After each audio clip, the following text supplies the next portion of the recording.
Hey, folks! Welcome to Kaiser's Castle. This is where I live now. Uh, love PSN, love WPRPN, but this is now my home. And just wanted to bring you in with a good brother of mine, Marine. Uh, I'll just say this. We're going to talk about things that many of you will find interesting, some won't. You'll leave, you'll come, you'll go. It matters not. The drawbridge opens and closes, and you are free to go whenever. This is not an open thing where you feel trapped. And with that being said, take a seat on my big orange couch, grab yourself a coffee, tea, soda, and or adult libation. And how's it going tonight, Holland, Van and Nieuwenhof? Outstanding. Thank you for having me on. Brother, it's always a joy having you on. And I heard the ice click, so it sounds like you have a tea. So hopefully you're enjoying your iced tea. Um, Yes. so where do you want to start with this thing? Because there's so much to unpack. We have not talked in such a long time, and I haven't done a show in a long time because I had to get my son out of the Marine Corps. And it really broke my heart to hear my son tell me the wokeness of the Marine Corps. Although I should have saw this when one of a brother of ours, Marine, a general, both of us probably don't know, Mattis, when he turned on former president, 45. There's something that's happening here, and I believe it. If you want to start with this, that's fine. I believe it's a planned collapse, like Obabala wanted to do, of the United States, and it was through China they wanted to do it. That's why we were shipping our shit to Mexico and China to make America the third world. So, your thoughts on that, real quick? Well, I agree with you. It is a planned collapse of the American empire across the globe. I mean, we're referring to, the greatest humiliation this country has ever suffered, which was the botched withdrawal from Afghanistan, which was a total Shinola show. And there really was no good reason for that, even for the purposes of political expediency. Why would you conduct such a botchy job when it is fully within the capability of the U.S. military? If things were done right, if the generals were, as Lieutenant Colonel Scheller said, throwing their rank on the table and saying, you're not doing it this way, this is wrong, and doing a proper withdrawal, or better yet, going along with the original game plan as envisioned by former President Trump and his Defense Secretary Miller, which was not a complete withdrawal from Afghanistan, but to lure the Taliban into an agreement where they would share government in Afghanistan and come to a reasonable peace. The plan was never to turn the country over to the Taliban, ever, which what this administration has done. Not only that, turned over enough military hardware to outfit a second world military in a third world country. So, and a lot of first world equipment. So, the way it was conducted leads me to believe that Trader Joe is hopelessly compromised by blackmail. That is my speculation. That China has him over the barrel hopelessly with blackmail, because there is no good reason, even for political optics, to carry out this affair in this manner. I mean, even the leaders of France, Germany, and Britain were upset with Trader Joe because when this started going bad, they could not get the president of the United States on the phone for 36 hours. The European countries had to pull a deployment out of nowhere. They're not used to doing that. They had to do it to pull their own people out. They had no idea that a massive tragedy was about to unfold. They were assured that everything would go smoothly. Then all of a sudden they realize that their citizens are in peril and they have to go pull them out. And Trader Joe was not providing any input, reassurances, or even offering a game plan. Leads me to believe that this is planned. It is designed to destroy American goodwill and confidence around the globe. And our allies are now looking elsewhere because they see that, at least with this administration, that the political willpower to do the right thing is not there. And the very fact is, our military humiliating itself in the face of the enemy was not necessary.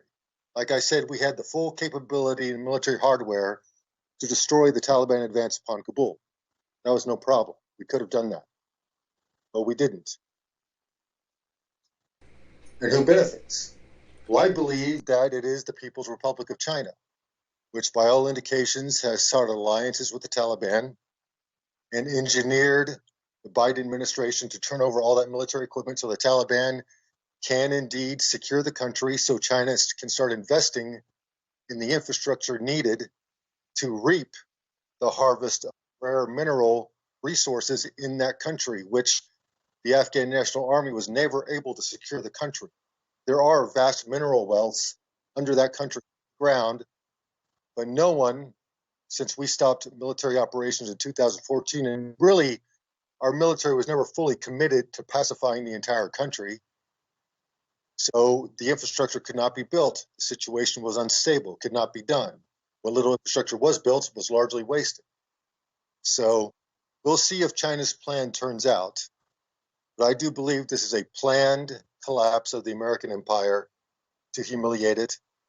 And I think Joseph Biden, and as recently as the recent news, General Milley, the chairman of the Joint Chiefs of Staff, was in secret communication with the communist regime of China, telling them that he would inform them if we went on a war footing against that country. So that can tell you that, frankly, China has captured the high office of the president and the national security establishment. And that's just not, speculation. The deputy national security advisor for the Biden administration in charge of our China policy spent his entire career prior to this working, employed by CCP-funded think tanks and writing position papers that were favorable to the communist government. And now he's in charge of our China policy.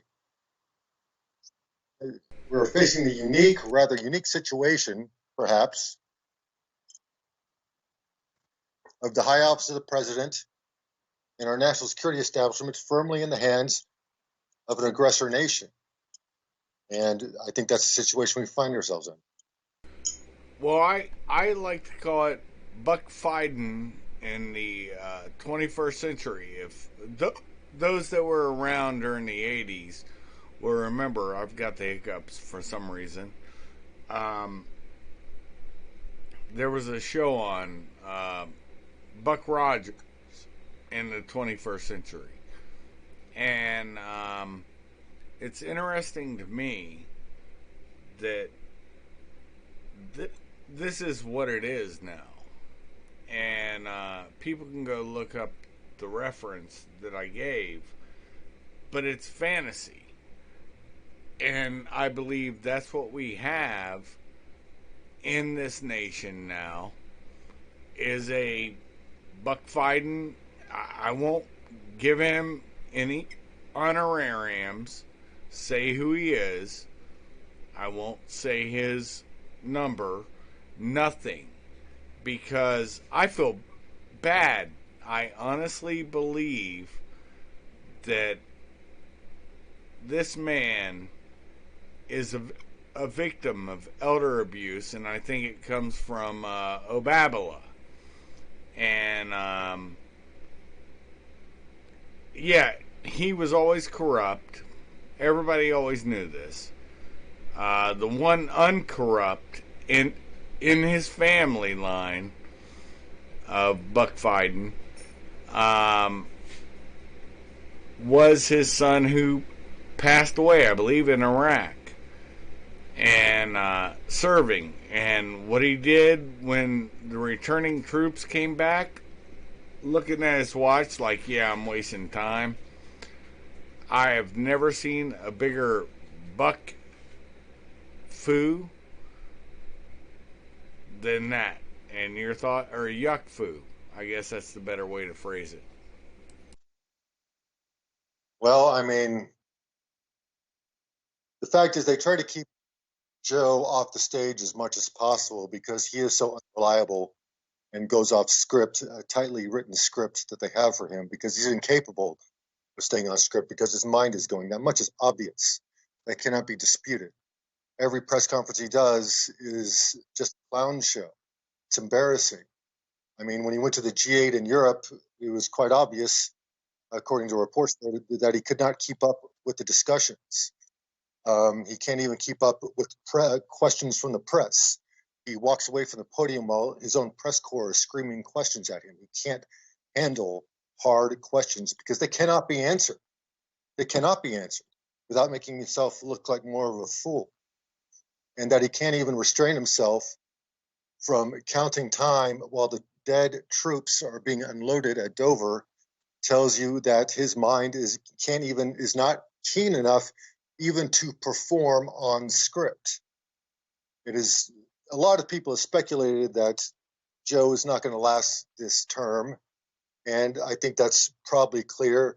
If not only for his health concerns and his mind concerns, but because his political capital is spent. He has no credibility. He is not going to be able to get anything done on the international stage or the national stage. His infrastructure bill is probably not going to pass, according to all reports. His domestic agenda is not going to happen. His international agenda, no one's listening to him anymore. So he is quite useless at this point.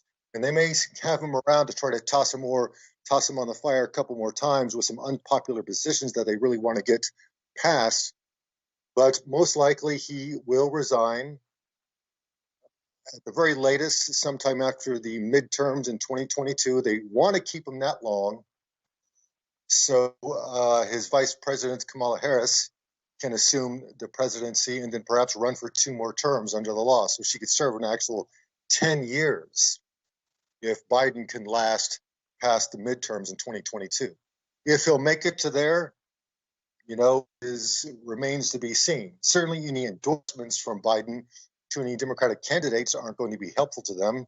But then again, as was demonstrated in 2020, our election system is set by fraud. And while there have been a number of laws passed in some states to try to correct that, I am not confident that the base problem is fixed at all. I mean, we saw yesterday in California that Governor Gruesome Newsom, somehow won a landslide victory in his recall election when he is deeply unpopular across both aisles. And the reports of voter fraud out of California are very credible, and they were being talked about before the election. For example, on the mail-in ballots, when you got a mail-in ballot in California, there were holes in the envelope to where your vote could be seen, yes or no on recall. So obviously, there's something funny with that. Many voters were told when they showed up at the polls that they had already voted. And that seemed to be largely determined along party lines. So our election system may indeed be compromised. We will see in 2022. And for sure, our high office of the president is compromised, and it appears our Joint Chiefs of Staff is compromised, because one little detail out of that recent report about General Milley calling Chairman Lee in China to reassure him that he would tell him if we weren't on a war footing was that General Milley told the other chiefs of staff of the militaries, and they agreed to keep it a secret amongst themselves. So we are in a perilous strait, this country, probably unprecedented, and the future is very, very ambiguous. Oh, I agree wholeheartedly. One of the things that really disturbs me is the falling of the Marine Corps, which you and I both served in, and we always thought it was the most resistant to popular culture. Well, it was, but it has succumbed like all things. Yeah, exactly, and that's a problem that um, I think the Americans should worry about at this point, because it breaks my heart, and it really broke my heart when I went to go get my son out of the Marine Corps. Traveled with him. We had a great time. That's why I was gone so long. And PSN Network, it was only because of the time I had off to go get my son, and it got extended, by the way, through fuckery. You know, this is how this shit goes in the Corps. They always like to throw some fuckery in the end of it. They did it with me. I don't know if they did it with you, but every Marine I knew, they always tried to throw fuckery in the end of it. And honestly, it extended it for a couple weeks, and it was retarded. And by the way, folks, the Marine Corps now, when I was in the Army and in the Marine Corps, both of them, because there were two separate services, when I left them, I could take 90 days if I saved up to leave, and I could go home 90 days beforehand. Oh no, now it's 45. Notice how they cut it in half. I'm telling you, there's some fuckery afoot on that one, and would love to hear your thoughts. Sorry about the hiccups, folks. I can't help it tonight. I have no idea why I got the hiccups. I'm drinking Pepsi, Diet Pepsi, and Jesus, I'm just hiccuping like a mother. So it's probably carbonation or something. Roll with it if you experience the same thing, because that's something new to me. Well, I was in the Marine Corps in the late 90s, 1995 to 1999. And let me be clear, I never saw combat. I served in an infantry unit, India Company at the time, 1st Marines, a Raider unit. Back then, before MARSOC, Raider units were just rifle companies that were trained in Zodiac rubber boats. And there was very little, almost nothing in the way of political correctness. We were pretty hardcore infantry units. We had a bunch of hardcore leaders. And we were training, we weren't concerned with political correctness whatsoever. And as I got out, and I've talked with people who stayed in, and I've heard stories that the Marine Corps is indeed succumbing to the woke, political correct culture that destroys the cohesion of a unit, especially a combat unit. And who is the beneficiary of this? Certainly not the U.S. military or the United States, but the one nation across the ocean that greatly fears the United States Marine Corps. That is the People's Republic of China, the communist regime there. Any war between China and the United States will be waged across the Pacific, and that is the Marine Corps' bailiwick. Obviously, we've done it before. More than once waged war across the Pacific, the Marine Corps, and they know they have to neuter the Marine Corps and render it ineffective in that regard. And apparently, it is well on the way towards that. So we are seeing the destruction of the United States military as a barrier to Chinese international concerns and goals. And, this is no secret. China's goals towards the United States are. They have stated it in position papers. I mean, we're not trying to invent a paper dragon.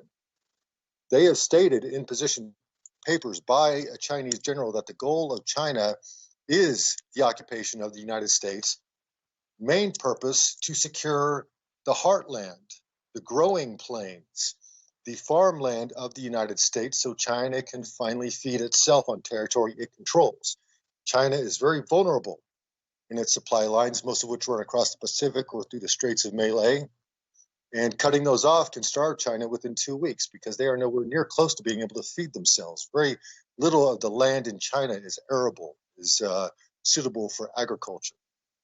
So we are seeing grand design playing out. And part of that grand design is the destruction of the United States military, both in its morale and its combat effectiveness, in the compromising of its high leadership, which is sad to say. And they are benefiting. And I don't know when that's going to happen. 5 years from now, 10 years from now, a couple months from now, who knows? I mean, there's speculation that China may make a move on Taiwan while Biden is still in power. Because quite obviously, Biden is not going to do anything to prevent an invasion of Taiwan. And, I've studied the situation between China and Taiwan's military actually needs some work. It's not that good. I mean, it's better than China's, but they are small. They're reliant upon a conscription system. Their entire war plan is based upon filling out their military overnight with all of their trained conscripts. The only problem is their conscripts don't train for 4 months. That's basically boot camp. That's really not training. That's just teaching them enough to be dangerous to themselves. And, and hopefully Taiwan see that the commitment to their country from the United States is not ironclad, and hopefully they are building up their military for what is going to be an eventual invasion by mainland China. That is going to happen. That is on the books. They know this. They should know this. So we will see. It is a very dire situation, like I said. Oh, yeah, and we fucked up by doing something that no war planner, if they looked downstream, would have done. We allowed the Chinese, with military-aged people, to take over the Panama Canal. And if we actually have to have a war with them, us on the East Coast and the people in Europa have to pass through the canal, and it adds days if they have to go around the Horn of South America. Yeah, it adds like 2 weeks. Yeah. And that just leaves lots of room for fuckery. And I honestly, I agree with you. The disdain that the elites on the coastal sides, East and West Coast, feel for the American people. I believe they don't really give a fuck about that because, yeah, what you own won't be yours. And that's just what they're going to do. They've already had this planned in Antifa.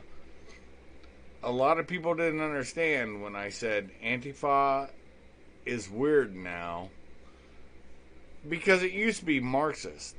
I mean, this is what I saw during the Cold War in Europa and even in America. It has a weird DDR, Deutsches Demokratische Republik, bent to it. Like,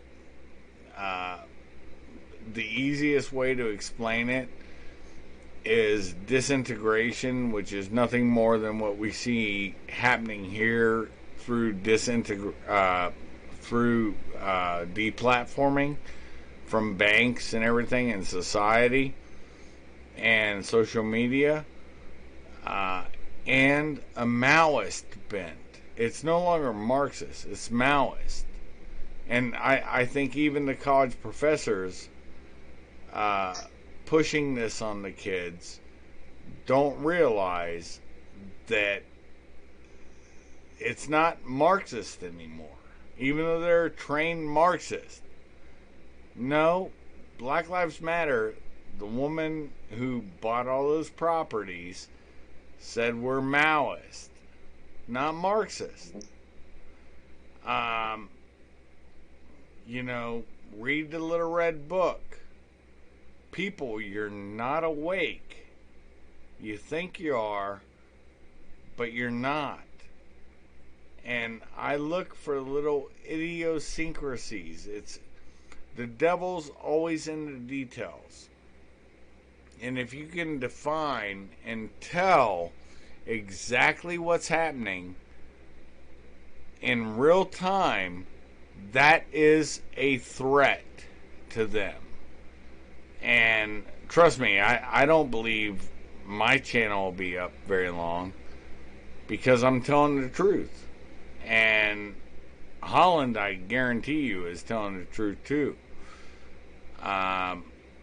I've seen some weird shit in my time. I'm sure Holland has too. And it breaks my heart to know that people, man, if you only knew what's coming, this is going to be like, it's kind of fitting in a way this year where we had the locusts come out, right? And I think this will be like locust. And the problem with the Chinese, and that's why Biden started stopping ammunition shipments from other countries. And the reason for that is Admiral Yamamoto's warning that there will be a rifle behind every tree, or every blade of grass, I'm sorry. And that's why they've been trying to push so hard, and I'm thankful they didn't get the gun grabbing piece of garbage they tried to get into the ATF. And I'm glad that a lot of states, Texas included, Texas said, hey, we're going to build silencers. And ATF, stay the fuck out of our state. That, they're not silencers, that's a misnomer anyways. It's a suppressor. It doesn't make it silent. Oh. It just makes it to where it won't deafen you when you shoot it. And there's just so much retardation. It's just like the assault weapon. By definition, an assault weapon, I'll tell you what it is, and Han can correct me, but he won't, because it's true. The first assault weapon was the MP-43, or 44, and it was any weapon that can fire semi, auto, by the use of a selector switch, is an assault weapon. That's it. And automatic. Yeah. It's any magazine-fed rifle that fires an intermediate cartridge capable of automatic fire for use in the assault. Yes. Yes. It's a single-stroke semi-automatic rifle, no matter what the configuration, is not an assault weapon by definition. And, and the fact is, there are going to be, I think this winter is going to get really weird in the United States because there's going to be a lot of standoff issues between the states and the federal governments that are going to come to a head. And like we're talking about gun control. If there is any attempts by fiat or executive order to pass a gun control package, many states are simply going to say, no, sorry, doesn't apply in this state. I don't care what piece of paper you have signed, the Constitution still stands, and we're not giving up or restricting further access or the types of firearms that we can have. And that was going to lead to administrative standoffs, where you're going to have perhaps disputes over federal monies paid out or even tax monies paid in. And it's going to be interesting. You're going to see a block of states banding together, a confederacy, if you will, saying, no, we're not accepting this. We're not accepting more gun control. We're not accepting a national lockdown. We're not accepting a mask mandate. We're not accepting a vaccine mandate. All of those things are probably going to be coming to a head this winter. And I think it's going to be very interesting. The ride has yet begun. It's going to be a dark winter indeed. And here's something I'll disagree with you slightly on this. It won't be states. It's going to be areas. And this is why I said a long time ago, I think you and I might have talked about this. Maybe not. But I think we did. This will be like Rwanda times Sarajevo. The cities will, and it's already proven, they'll comply, and the countryside won't. And then we'll have Mao's perfect little thing where he went to the countryside and made people who were from the city after, and Russia did it too, farm the countrysides. And we saw the mess that happened. And people's mass starvation. This is what is coming, in my opinion. Your thoughts? We will see. We're already looking at food shortages. Reports from the field in the supply chain that we're looking at massive shortages this winter in food. Farmers are being told to plow under their crops in this country, to not sell their cattle or stock at market because they don't have the processing capability. Right now in Texas, basically they're getting rid of their last hogs, and they're told that they don't have the processing capability to handle anymore. It's very strange. It looks like there are going to be, like in 2019 or 2020, food shortages, perhaps even worse. And I mean, I don't see how the government's going to force people to farm. Farming is a very, very hard thing to do. You have to be instructed in its use. American farmers are the most productive in the world. That's because they're the most competent. We are the breadbasket of the world in many respects. Most countries can't even feed themselves. And so we will see. But I do believe that we're going to see food shortages. We're going to see, with the spike of COVID that's expecting this winter, we're going to see more casualties. We're going to see more lockdowns. We're going to see more gun control. We're going to see more pushback. We're going to see sparks of rebellion, maybe not organized from individuals, some of which will be contrived by the deep state to justify further restrictions. We all know this modus operandi. And this country is heading to perhaps the most tumultuous time of its history since the Civil War. And I'm not predicting a civil war. We've talked about this before. Civil war is nothing that anyone wants to engage in. I see no good benefits of engaging in war with my government or my fellow citizens. I do not want to do that. I don't think it will happen. I think a solution perhaps will be achieved before then on the political scale. But the republic is in danger. I agree with you. I just don't know if. I honestly think we had the last honest election in 2016. I don't think we'll see another one. Probably not. They saw the danger of allowing a rogue agent into the high office. Trump was not expected to win, and therefore they did not take the proper precautions. Sure, he didn't win, and he did. And then they took every precaution and then some to make sure he did not win re-election, when every metric pointed towards re-election by a landslide. And it just did not happen, as we all have covered before, in mysterious vote counts that changed overnight. The night of election day, we went to bed thinking Trump had won. Woke up the next morning, found out Biden had won. Very interesting. So, this country is the federal government is losing legitimacy because people do not believe that it is a legitimately elected government.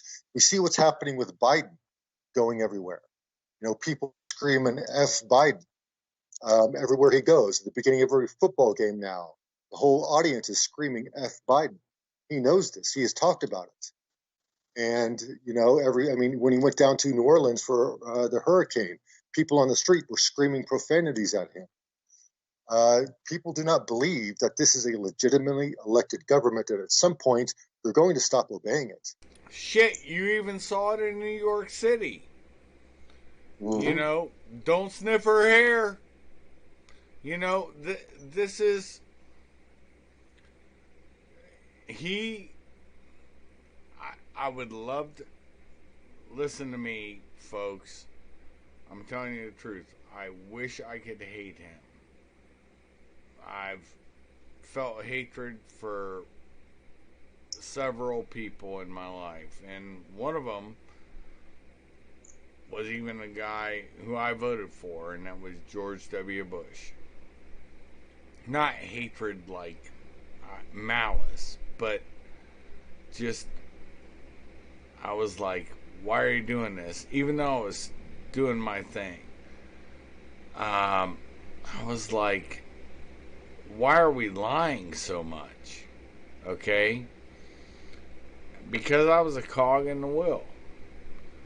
And then I decided to be a whistleblower and throw sand in the cog.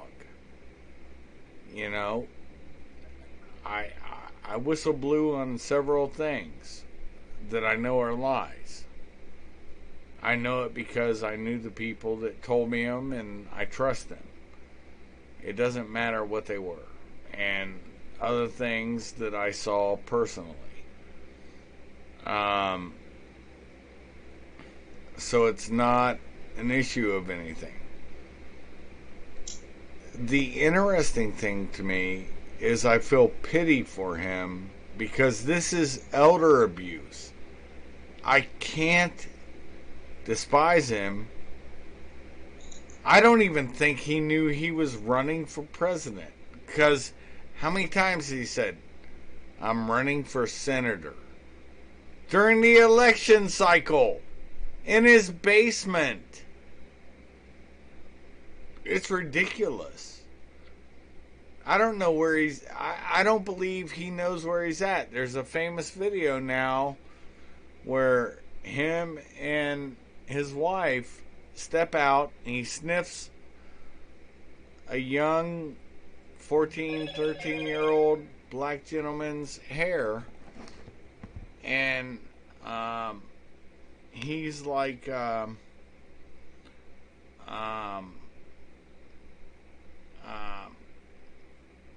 he's talking about nothing as they're walking out, and then he looks back after he's done doing that, steps to the right of his wife. I'm not saying names. You know, Buck Fiden doesn't need me to say the name of his wife. Everybody knows who it is. The doctor. Yeah, right. And then he walks backwards and he's looking at the paintings at first, you know, behind him, the wall murals, and then he just meanders off. That's not a well person. That's not a well person. And folks, if one thing, say a prayer just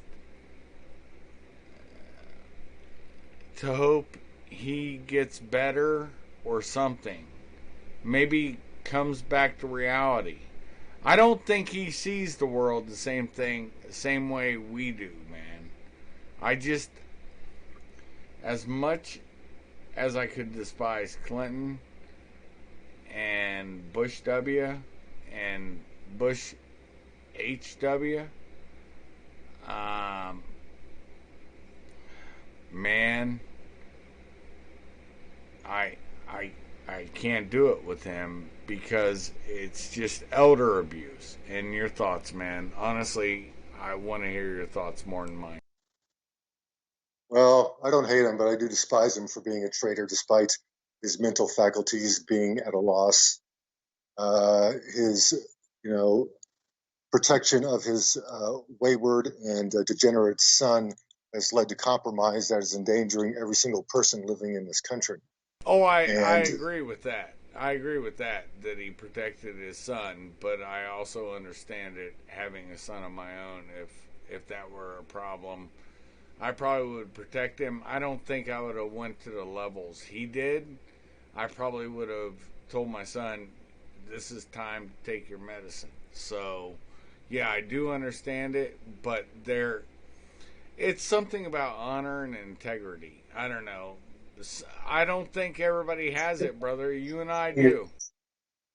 yeah, but it's something about not betraying your country and the safety of every citizen and the freedom of every citizen in this country, despite the compromise that is on your son.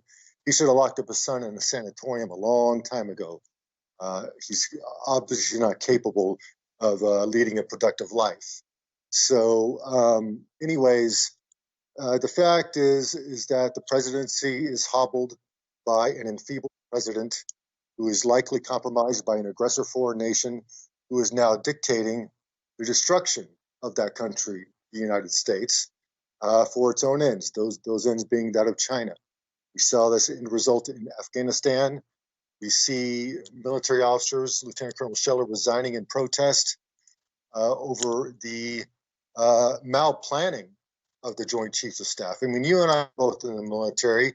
There was very little wiggle room for mistakes. You were accountable for your mistakes, but yet the generals at the top, and this has been a continuous trend throughout the entire war on terror, are largely immune from mistakes that compromise the mission, compromise national goals.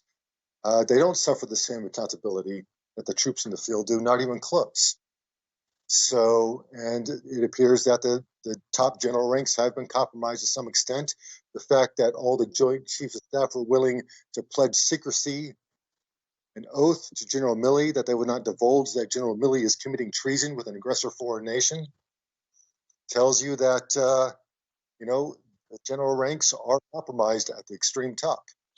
So we see what is happening, and here's the thing: this is probably not going to be a long, drawn-out process. Once the stool is unbalanced, it falls very quickly, as we saw in Afghanistan. The collapse of the American empire and American goodwill and American power will be final and complete and very quick when the trigger is pulled on it. When that happens, it's the invasion of Taiwan, and the world is going to see that the America is either willing or incapable of helping Taiwan, and then American power is gone. And I'm not saying that we should be the world's policeman. We have seen the ill consequences of that over the past 20 years. But America is still a beacon of freedom and liberty and goodwill. That's why people want to come here, a country founded on an idea of freedom, like most other countries in the world, which were formed by an accident of history. And it is still the main economic and culture driver of the world. And China is bent on destroying it. They see us as a predator to world domination. They're going to destroy us and our freedom and a lot of lives in the process. And unless we have a government at the very top that is uncompromised and willing to stand up to communist China, the end result is pretty much set in stone. So we're going to see in 2022 with the midterms how compromised our election system is. I'm not saying it's going to be the apocalypse this winter. It's not. It's just going to be strange. And then you're going to have the midterms in 2022, next year. And if the elections are fixed then, if for some ungodly reason the Democrats are able to sweep in sizable majorities in the houses of Congress, they're able to pass unconstitutional laws, we know that it's over with, that our election system is entirely in the hands of the enemy. They're not going to relinquish control of it. And after 2022, if the results turn out unfavorable to the Constitution, that's when things are going to get really weird. But this upcoming winter is just a taste of what's to come. Well, I have to tell you, I think it will be, and I'll tell you why. Your state in Texas, I think it isn't. Or no, I know where you're at. Never mind. Texas. I spent time in Texas. I spent a lot of time in Texas. Yeah, I know that. I'm sorry. I was trying to say your state, maybe, maybe not, will be hit with this.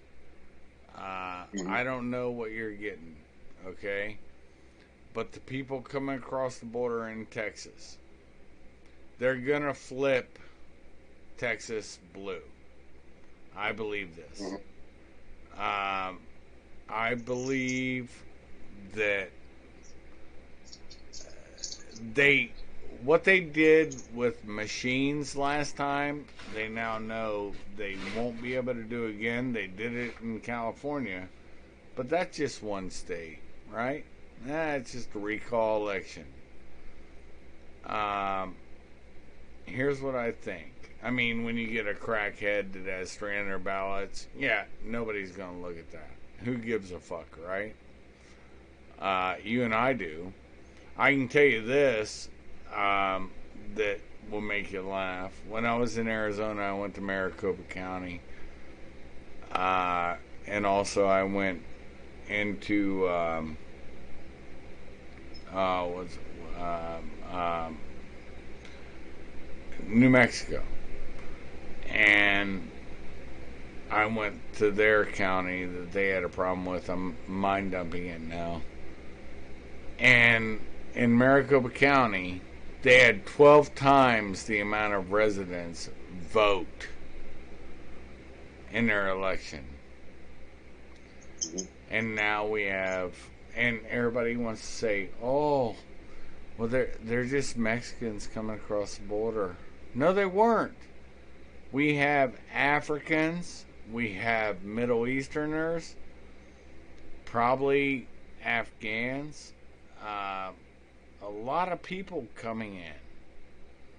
Afghan Central Asia. That's not Middle Eastern. That's not Easter. So that's where all the opium comes from. And we're more concerned with guarding the opium. Yeah, I'm going to say it. I'm going to say it right now.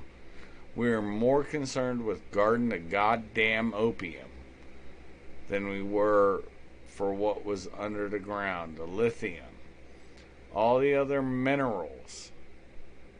And China's now got them. There's a finger of Afghanistan. Everybody look at a map, and you'll see where that finger goes, and it goes right through Panjshir. Why do you think ISI is trying to help the Taliban?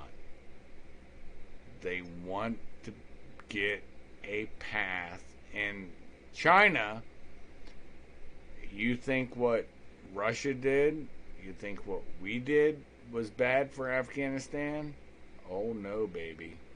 You haven't seen what China will do. Look at what they did to the Uyghurs.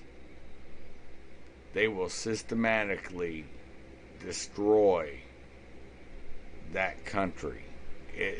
China, and I still don't it must be the communist thing. China will be like every dystopian movie of an alien invasion to eliminate everybody to get their what they want. Well, I'd like to clarify something about that. We all know what China's ambitions are. We all know that, and we know that they're dire. But I do believe, by looking at the moves they have already made, that they are far from invulnerable in their aims. China is used to dealing with the Chinese people, a controlled population, and they have real trouble interacting with other cultures, other nations, other people. Their plans often go wayward. While I do think what happened in Afghanistan was at the behest of China, it still remains to be seen whether they will be able to reap the return on their investment, because we have seen this before in similar veins in Africa. The past decade, China has been planting basic colonies in Africa and attempting to subvert many of the governments there to reap the mineral Yep, wealth there, invest you're in right. infrastructure, and You're right. but it has not worked out so well for China. is the thing. Many of those African Right. nations eventually have rejected Chinese interference in their political systems entirely and have taken means to limit it or drive it out. Their plans in Africa have somewhat fallen short, which is maybe why they're investing in Afghanistan. And as much as the Chinese may have the Taliban in their pocket, literally, when I say in the pocket, literally, they paid them. Reports from the field from the Afghan National Army in the face of the Taliban advance was that the collapse was not necessary of the Afghan National Army. Many units were viable and ready to fight, especially among the Afghan Special Forces units. Yeah, But yeah, but they I were not being resupplied. And when they called to their commanders told them to surrender. Like, what are you yes, talking about? All we need is ammo. We can hold on to Kandahar. We can hold on to all of this. All we need is ammo and food. And they were getting neither, and instead they were getting orders to surrender, leading to allegations that those commanders had been paid off. yes, I get And that. so, I get the corruption, but what I'm telling you is 777th I worked with, you know. This is something that was real. I understand, and 4th Special Missions Wing, I understand what they went through. I'm just saying, man. Um, we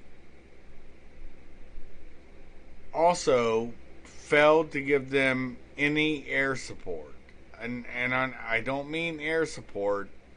Here's the difference that I guess as a military guy and as a guy like me that has seen, on the contract side, we had contractors that, and they all weren't U.S., okay? So we could have still done it with a light footprint. In Kandahar, especially, with 777. And that's why I have another price on my head. I don't give a fuck about that. Eat my dick. It doesn't matter to me. The point is, this, we pulled the Ukrainians that actually were fixing the Mi-17s, keeping them airworthy, and they had the BPS bulletproof shit on them. Okay, they were more than an Mi-17.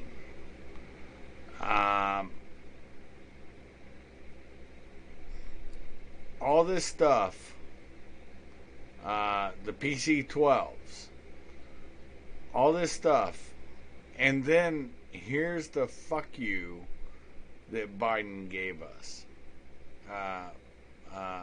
Buck Biden.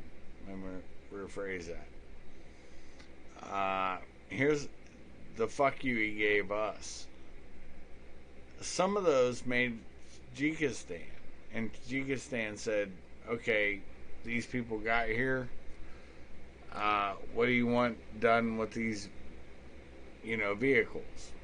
Oh, send them back to Afghanistan. That was a conscientious decision done by somebody within that administration. That's a problem. We had stuff that actually got away, and we're giving it back. The PC-12s, look them up, guys and gals. Those aircraft are an interesting aircraft that can do a lot of things. In your thoughts, man? yeah, the turning over of the massive amounts of military hardware was on purpose to give the Taliban the ability to secure the rest of the country. And we saw the withdrawal of the maintenance support and the air support and the artillery support in the wake of the Taliban advance, the logistical support of the units who are willing to fight in the field and were capable of holding their positions. And referring back to Pakistan, well, one must remember Pakistan has always had a hand in the Afghan wars, always. And Pakistan these days is a creature Yep. of the People's Republic of China. China has ensnared Pakistan into a debt trap with massive loans for no reason that cannot be paid back as long as Pakistan exists as it is, but they are willing to do the bidding of China for that money. Because And China has been beaten by the Indian army. Here's the fucked up part nobody wants to hear. The Indian army under Trump, everybody talks about the highest war on the planet, which is, why am I forgetting the mountain range now? The highest war is yeah, Kilimanjaro or whatever it is, that mountain range. yes. And the Chinese tried to push just 2 years ago. And they ran in with so many, and their guys got beat the fuck out. And a lot of it was close hand-to-hand combat.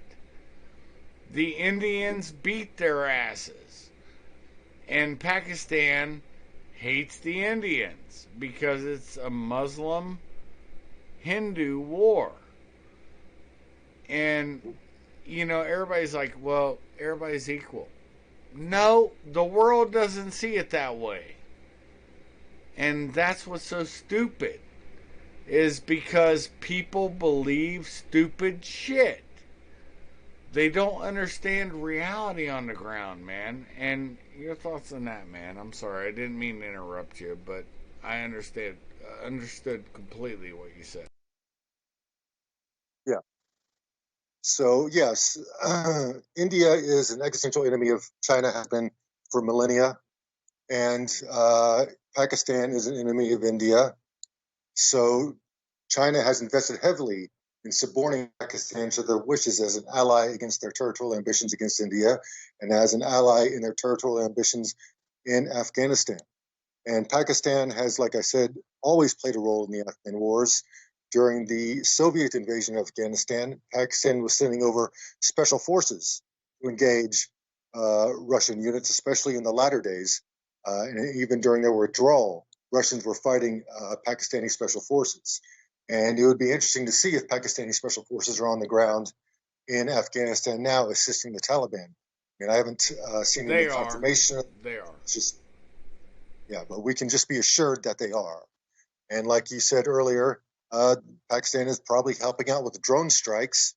Drones, mind you, that came from the United States, because we are, after Israel, our greatest amount of military foreign aid goes to Pakistan, and it's being used at the behest of China.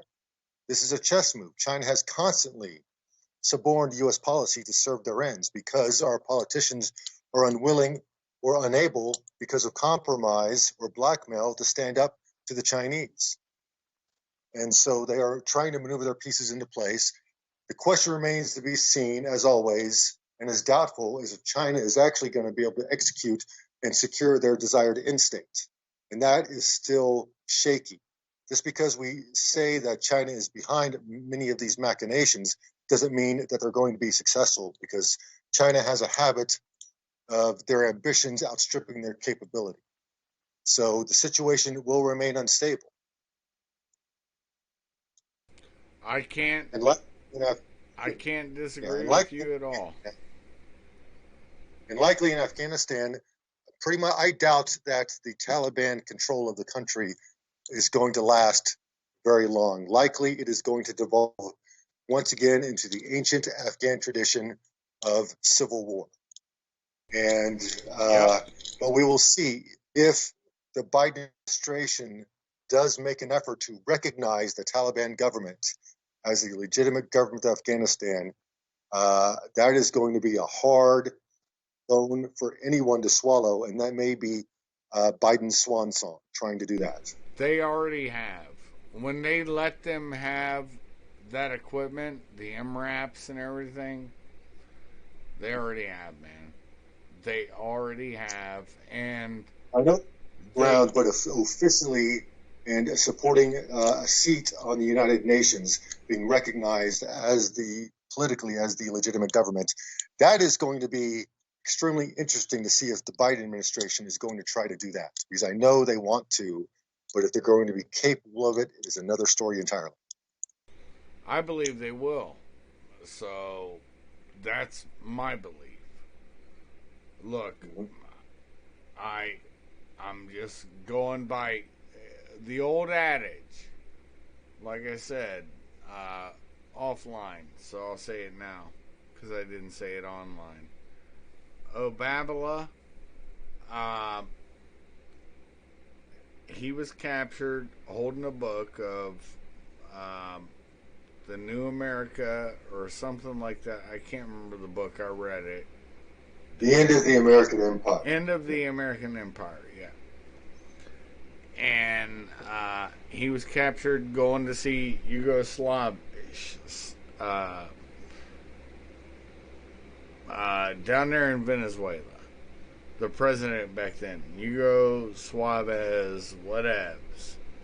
I don't know the name. Mind's dumping.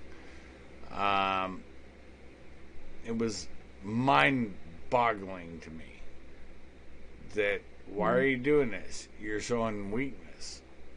And everybody forgets his Diane Sawyer's interview on 60 Minutes. Look it up, folks. You can still see it. They haven't pulled it down yet. Where she goes, what would a third administration for you, this after, Trump won, look like? And he goes, well, the Constitution says I can't run again. But I'd love to have somebody that could do my wishes. I'm paraphrasing because I don't remember it that good, but I do remember I'm paraphrasing. Have somebody else fulfill what I would do. And what I would do is to help decline America into where it needs to be to melt in the New World Order. That's why I say all the time, even on my page, and you've seen my page, since George H.W. Bush, when he gave his 1,000 points of light speech, his thing was we need a kinder, gentler, more politically correct society. Guess what we got now, folks? Where we accept everything and nothing's abnormal. Pedophiles are great, I wonder, since the Franklin scandal, I wonder how much people were compromised and how much they were worried that shit would get out. Your thoughts?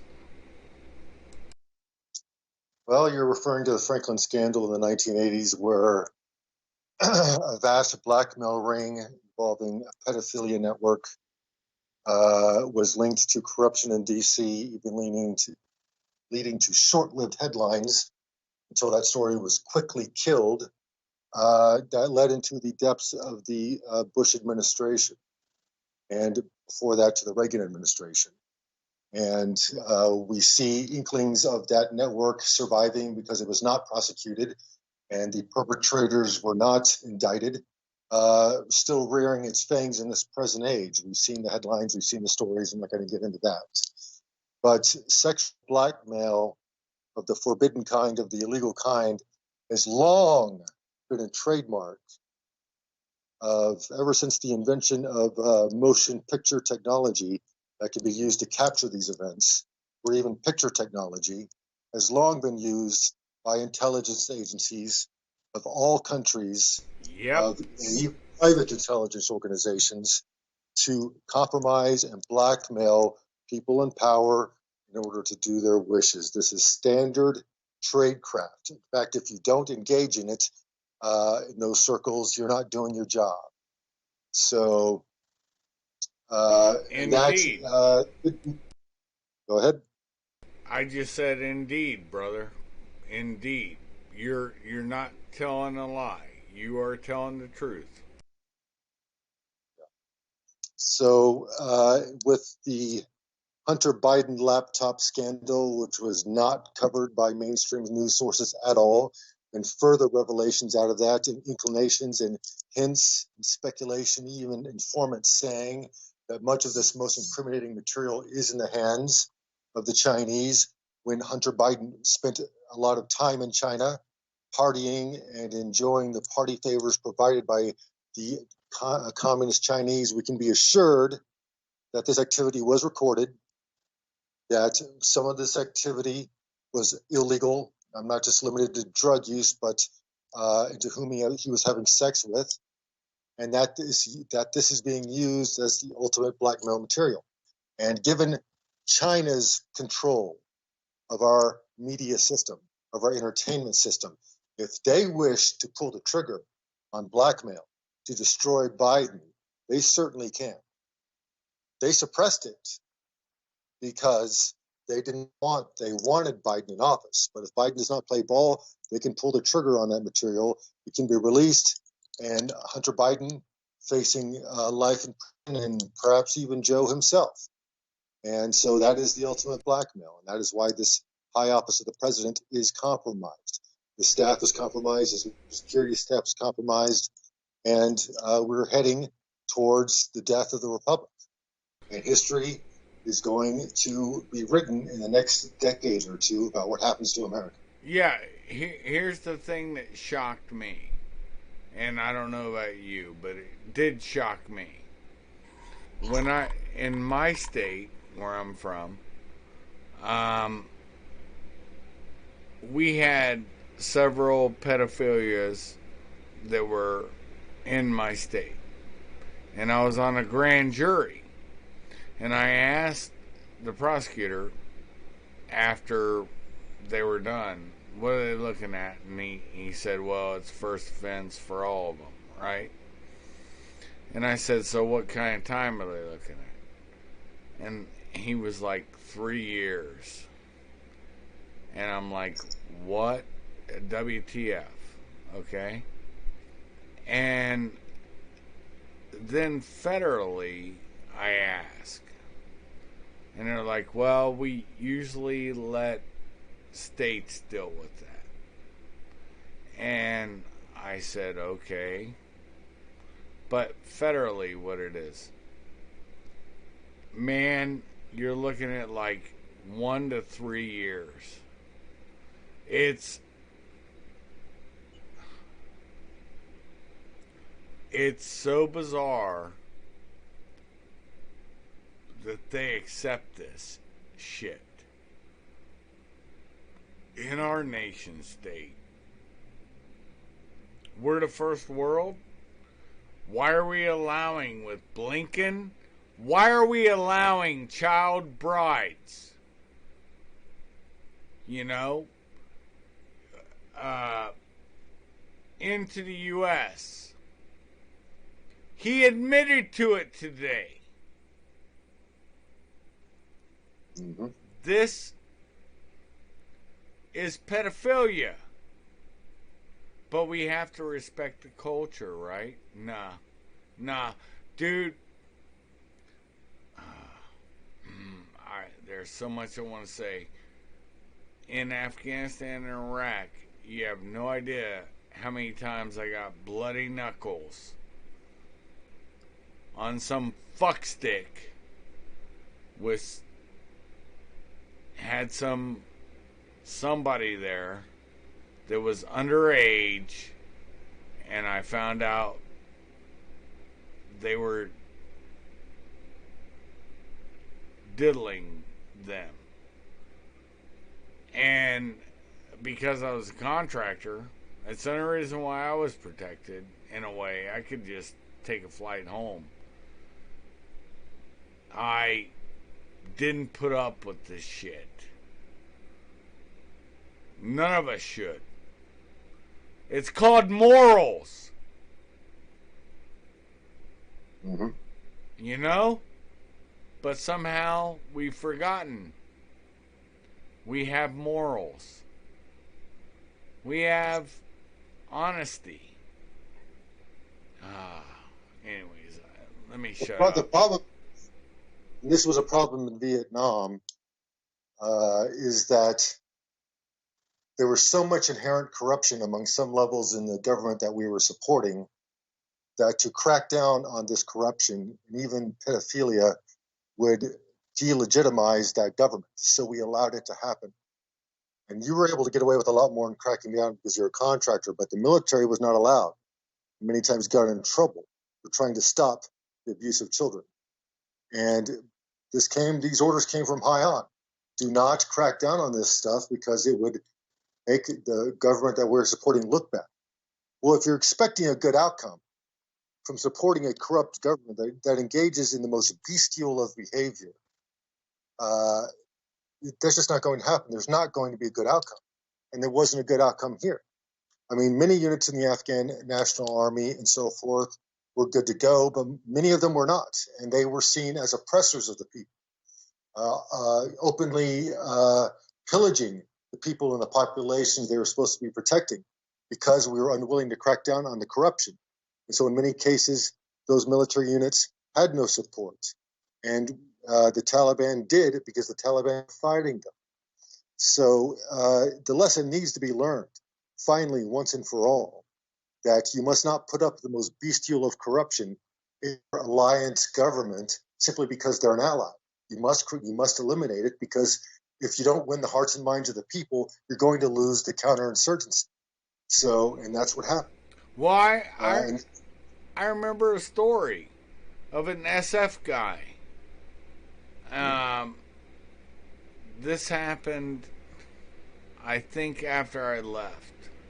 Yeah, it was. It was after I left in 2010, if memory serves.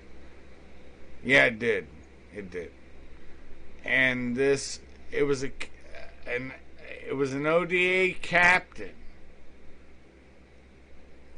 This guy found some Afghan police chief, if memory serves. Yeah, it does serve, because I do remember this.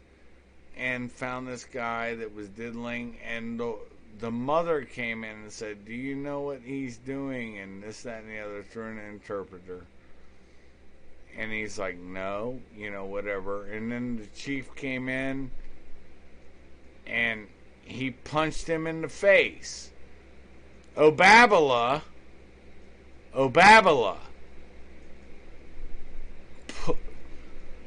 prosecuted that SF trooper.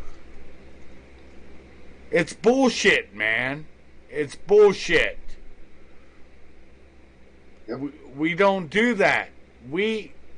If we don't stand for anything, we stand for nothing. Anyways, your thoughts, brother. Yep. There were a couple cases of that became known to the public. There were many more that were not, where military officers were reprimanded or court-martialed or subjected to non-judicial punishment for preventing the abuse of children amongst their allies. And tolerating this behavior, quite obviously, leads to more of it, okay? It's not going to go away simply because you tolerate it. It's going to increase. And the so-called realpolitik of tolerating corruption amongst your ally, bestial corruption, like I said, is not going to come to a good end. When the National Army and police that you are supporting, some of them are engaging in this behavior, they're not going to have the support of the people. And when the Taliban come, they're going to be useless, those units, and they were. And we saw what came of that. And just morally, there is no good reason you can look at yourself in the mirror and allow that to happen. We know these things happen in the world, but if it is within your power to stop it, there really is no choice in the matter. You do stop it. You certainly do not tolerate it, and by toleration, make it happen, which is what happened. So, and I'm not saying that there was ever a good solution in Afghanistan. Obviously, that question is moot, and that question has been solved, at least the United States' role in it, to the most unfavorable end possible. The military literally being chased out of the country by the Taliban, leaving a day early than their deadline so as not to antagonize the Taliban, tolerating casualties among our evacuating force, and not rescuing hundreds, if perhaps thousands of United States citizens and endangered individuals, including many of the Afghans who laid everything on the line to help their country and to help the United States, who are now ultimately vulnerable to repression from the Taliban. And the only drone strike we did killed a USAID guy trying to give water to children, and man, look, as a military policeman, there's two things in the Marine Corps that military police, and I was talking to a brother of mine earlier before you.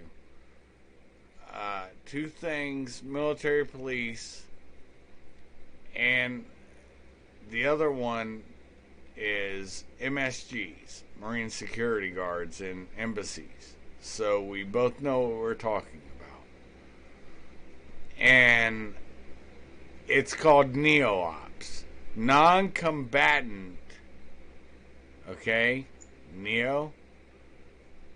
And then evacuation operations, because of what happened in Vietnam. We had to be trained on how to do it. Yes, I train at non-combat evacuations quite often in the Marine Corps. It is within our bailiwick. This is a mission that the military trains for constantly. And somehow it was botched all to hell and not performed correctly in any respect whatsoever, and left behind hundreds, if not thousands, actually did leave behind thousands. It left of people thousands, yes. Yeah, who needed to be evacuated, including at least hundreds of U.S. citizens who are now at the beck and call under the power of the Taliban, who could use them as a bargaining chip to seek official recognition of their government. No, they want money. They want money. I learned a lot about Afghanistan, brother, and it's every Afghan I ever met, they were businessmen. That's what they would always say. Bro, they were no more businessmen than you or I.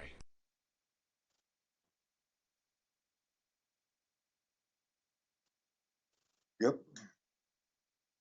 So perhaps there was never going to be a good end in Afghanistan, but there certainly could have been a better one, an honorable one, certainly not a humiliating one.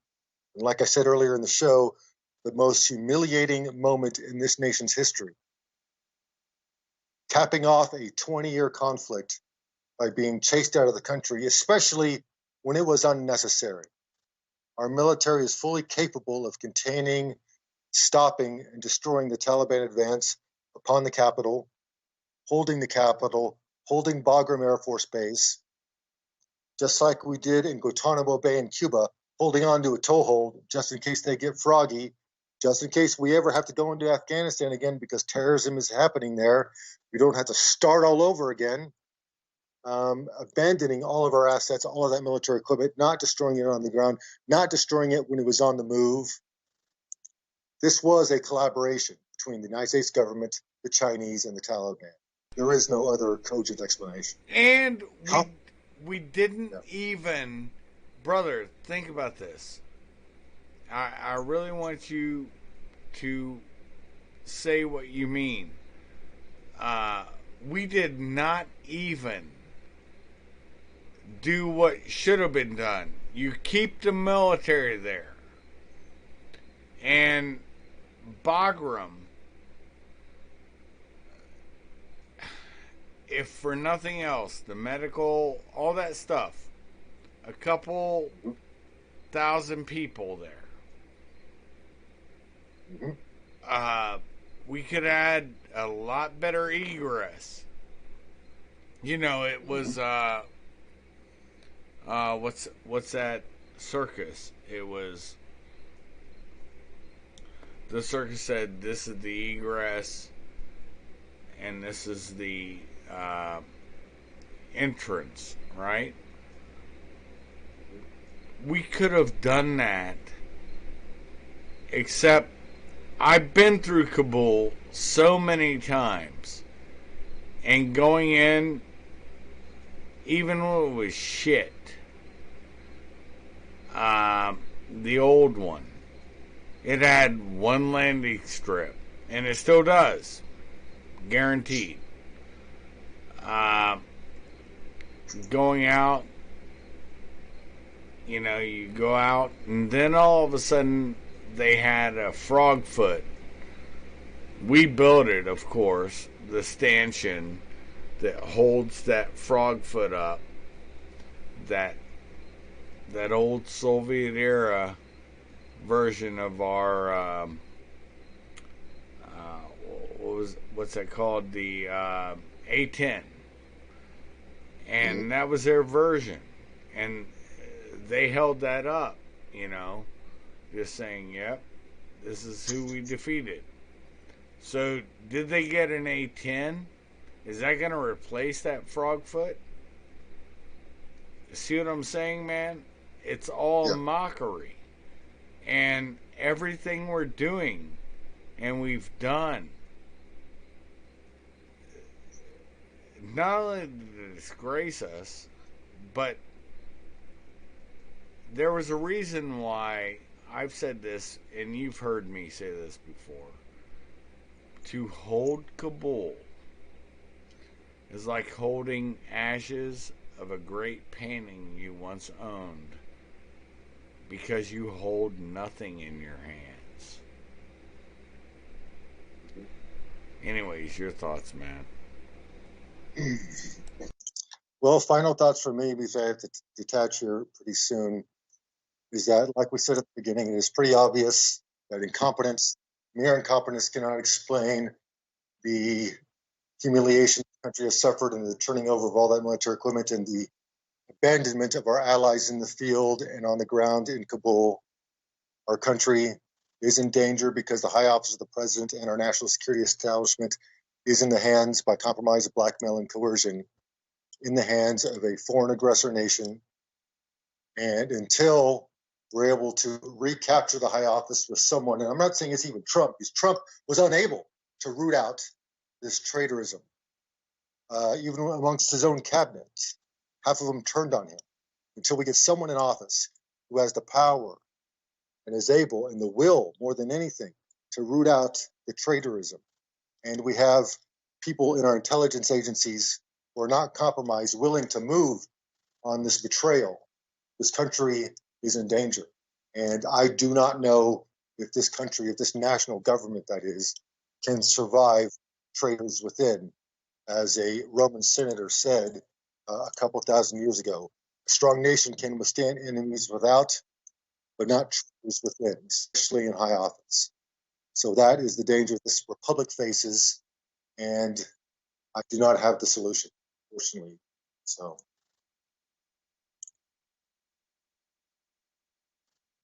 Well, I'll say this. This is my opinion. Give me one sec.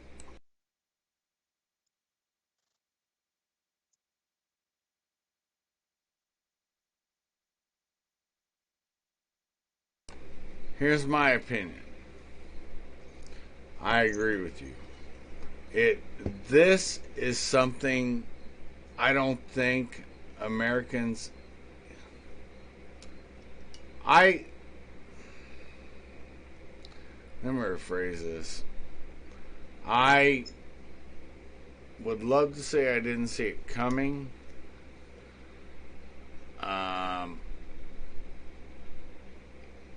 I think I saw it coming. I didn't see it coming this bad. Does that make sense to you, brother? Yeah. I didn't see that they wanted to humiliate America. And the bigger problem I see is the loss of faith within NATO. And you spoke about this earlier. Germans, Brits, the Frenchmen, they no longer trust America. This is a problem.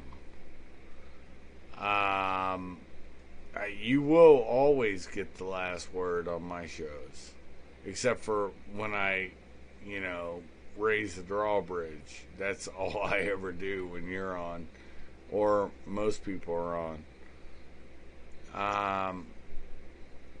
It boggles the mind that we destroyed all of our allies, including Taiwan. Oh, fuck. Trump did everything he could for Hong Kong. And then you have Milley saying to the Chinese, oh, no, we're not going to come and do anything if you're doing there. That's traitorous behavior. I actually liked Milley. I actually liked. This one really breaks my heart as a Marine. Until I saw what he did.